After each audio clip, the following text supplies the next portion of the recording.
Saw some turquoise water on the side of the road, had to pull over, got out of the car, put the free foil together. Yeah. Gems on the side of the highway. No idea what to expect other than I saw some glassy water. A lot's running through your mind. The first thing is there a place to jump off? Can I get this foil going? And now I look around thinking, okay, where am I gonna get this thing going? Pretty rocky. One of the hardest places to get going is if the water's too shallow and too rocky. And that's the first thing I saw. Huh? Because if it's too shallow, you can't get past the shallow section unless you can walk out with some sort of step ladder or something. I didn't have anything with me, so I'm dependent on finding somewhere that drops off deep enough to get me going in the water. Doesn't always turn out that way. I'm looking around, what do I see? Rocks and shallow. Looking for a drop off or a rock sticking out a little ways. You have to glide a long way past the shallow water, and you don't have room to actually pump this foil if it's too shallow. You'll end up hitting, and if you hit the rocks,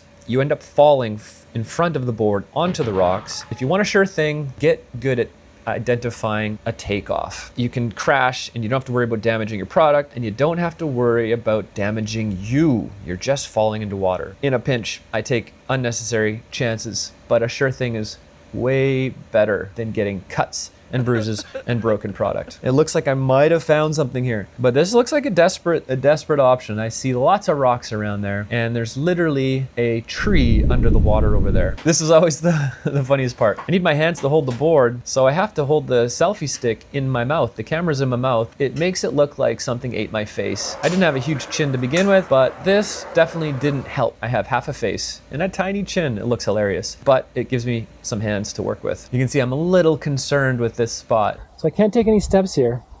I just found a little patch, and I'm hoping I can just jump and go. I'm like, I don't know if it's worth it. If I crash and hurt myself, I'm not gonna be able to ride on this gorgeous lake. And this lake is gorgeous. It's not every day you come across a lake like this. So I had to take advantage of it. I wanted to get it today. Can I get past that rock? Can I get through the shallow bits? And I'm up, and I'm trying, and I didn't get the momentum, and I'm down. That happens often, but the first jump's always the hardest jump. The important thing is I didn't hurt myself and I didn't damage the board. Now let's try that again. Squish my face in with the selfie stick. Where's my face? Look at the size of that chin. Trying to get past the rocks, and let's see if I can get up and going this. I want to get going in this lake. Okay, there's the jump. I'm pumping. Okay, get past that log, okay, it's deep enough now, safe, and I'm cruising. That's when you start to feel the magic, because you're literally flying. Look at this water.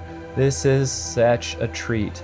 I can't tell you the feeling of vertigo you get when you're flying above this water like this. It's outstanding. Man, this is just a magical feeling. Look at that water.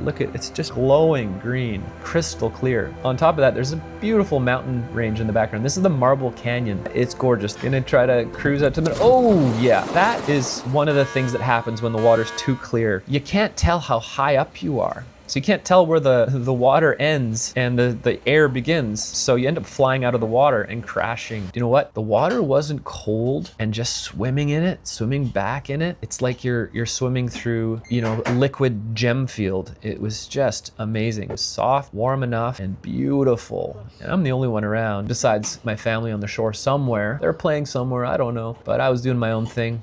Just me and a selfie stick and my foil, trying to find places to launch. This is what free foiling's all about. Finding another launch. I'm in a new area now, and I found one. This is what I want. That's a good launch.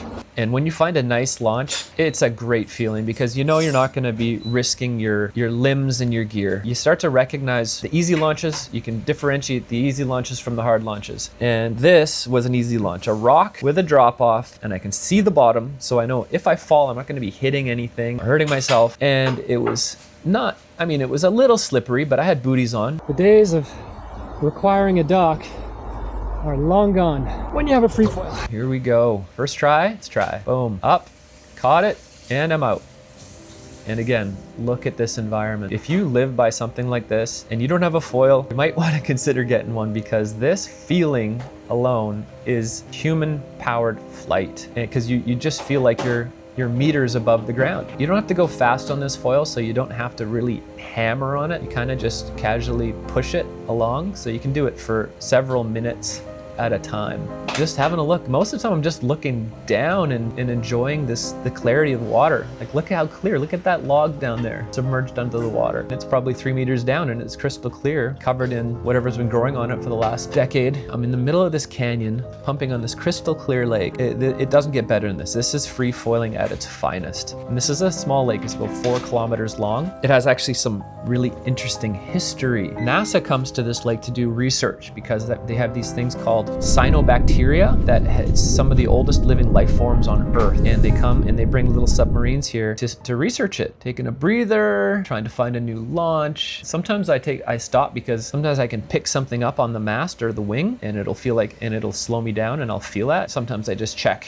to see if anything got caught. You can feel it right away you lose your efficiency. But for me, I'm exploring, and part of the exploring isn't just exploring the water, it's exploring the shorelines. And what's nice about this board is it's easy to just carry around with you. It doesn't weigh a ton. Ideally, you stop at a place where you actually spot the launch from the shore. I don't know if I spotted a launch this time, but pretty rocky on the edges. That rock looks a little sketch. Now this is me desperate. This was a mistake on my part. This is how you damage your boards. Oh no! I could have just kept walking, but I was probably mindful of filming and my family waiting for me. So I found a place, and did it work? And it actually worked. Okay, I got lucky there. And I'm up and running, and here we go back on this incredible water, this incredible valley. In the 1850s, this was part of the Gold Rush Trail. They would have stagecoaches coming through here. There was an outpost, so this had a historical significance during the Gold Rush. You can see my wings really close to the surface there, just flying above. Oh,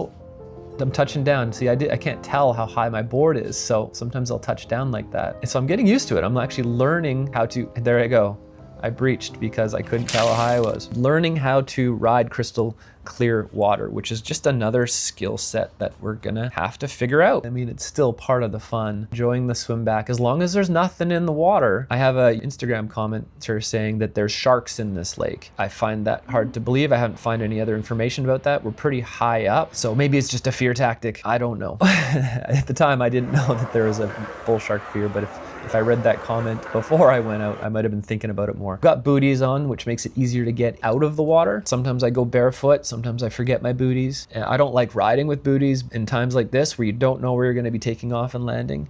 You wanna bring your booties to save yourself from cuts on your feet. The other thing about these unknown bodies of water, it's nice if you have the option to do some research, because swimmer's itch is a real thing. I've had it a couple times. So I like to kind of do some research on a lake. I didn't do it on this one. I saw some docks out there. I saw some homes. I assume that people do swim in this lake because I saw a ski boat further down the lake. So I'm like, okay, well, if they're using a water ski boat, somebody swims in this lake. So I just took that as my guide. Now there's not a lick of wind. This is when it gets really challenging. I'm kind of just feeling my way through it, hoping I don't breach. And there I go. I breached again. I'm probably getting frustrated because I'm like, I haven't figured out this perfect crystal clear water technique yet. Filming this whole thing's got one hand holding a camera most of the time. If you're just out there exploring on your own, you'll have that extra hand to play with. So you don't have to you don't have to carry the foil with one hand. You don't have to pump with one hand. It'll make your experience would be a little different unless you're also deciding to film it. Oh, I found this same rock. I guess I like this spot because it's